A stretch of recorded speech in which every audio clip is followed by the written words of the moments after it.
अगर आपका central bank of India में अकाउंट है और आपके पास एटीएम कार्ड है तो आपको पता होना चाहिए कि एटीएम कार्ड फ्री से ट्रांजेक्शन तो कर सकते हैं, लेकिन उसकी लिमिट सेट है। उतनी लिमिट के बाद आप ट्रांजेक्शन करते हो तो आपको चार्ज लगना शुरू हो जाता है। कितना चार्ज लगता है और कितना ट्रांजेक्शन फ्री होता है, किस शहर में कितना ट्रांजेक्शन फ्री है, चलिए देख लेते हैं। चैनल को जरूर सब्सक्राइब करना और हाँ दोस्तों, घंटे वाला बटन दबा देना, जिससे सेंट्रल बैंक ऑफ इंडिया में होने वाली हलचल आपको पता चलती रहे दोस्तों। फिलहाल ये गलती बिल्कुल मत करना, नहीं तो आपको पछताना पड़ेगा, क्योंकि चार्ज देना पड़ेगा दोस्तों।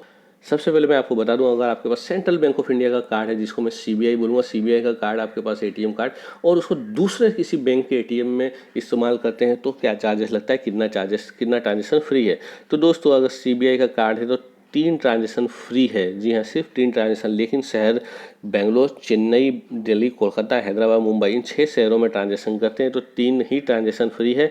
और दूसरे शहर, ये 6 शहर के अलावा दूसरे शहर में 5 ट्रांजेक्शन फ्री मिलेगा दूसरे एटीएम मशीन में। ठीक है दोस्तों, इसके अलावा फिर अगर ट्रांजेक्शन करते हैं तो उसमें उसके ऊपर चार्ज लगने लगता है, लेकिन चार्जेस कितना है वो देख लेते हैं दोस्तों। 21 रुपया प्लस जीएसटी चार्ज लगेगा अगर आप फाइनेंशियल ट्रांजेक्शन करेंगे, और नॉन फाइनेंशियल ट्रांजेक्शन पर आपको 10 रुपया प्लस जीएसटी, यानी 18% जीएसटी, यानी करीब 11 रुपया 80 पैसा, और इस पर 21 रुपया प्लस जीएसटी, यानी करीब हो जाता है 1 रुपया 2, मतलब ये हो जाएगा 3 रुपया 60, यानी 24 रुपया 60 पैसा, 24 रुपया 60 पैसा जीएसटी के साथ चार्ज लगेगा। फाइनेंशियल ट्रांजेक्शन उसको बोलते हैं जिसमें आप पैसे निकालते हो, तो वो फाइनेंशियल ट्रांजेक्शन में गिना जाएगा। अगर आप बैलेंस चेक करते हो किसी दूसरे एटीएम मशीन में तो उसको नॉन फाइनेंशियल ट्रांजेक्शन गिना जाएगा। ठीक है दोस्तों, तो इसने चार्जेस लगते हैं 3 ट्रांजेक्शन मेट्रो शहर में और 5 ट्रांजेक्शन दूसरे शहर में फ्री है। ठीक है, लेकिन अगर आपके पास सेंट्रल बैंक ऑफ इंडिया का कार्ड है तो उसमें सेंट्रल बैंक ऑफ इंडिया के एटीएम में भी फ्री नहीं है।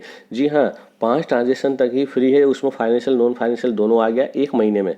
वो जो मैंने अभी बताया वो भी 1 महीने का है। उसके अलावा आप ट्रांजेक्शन करते हो, फाइनेंशियल ट्रांजेक्शन का 10 रुपया प्लस जीएसटी चार्ज लगता है।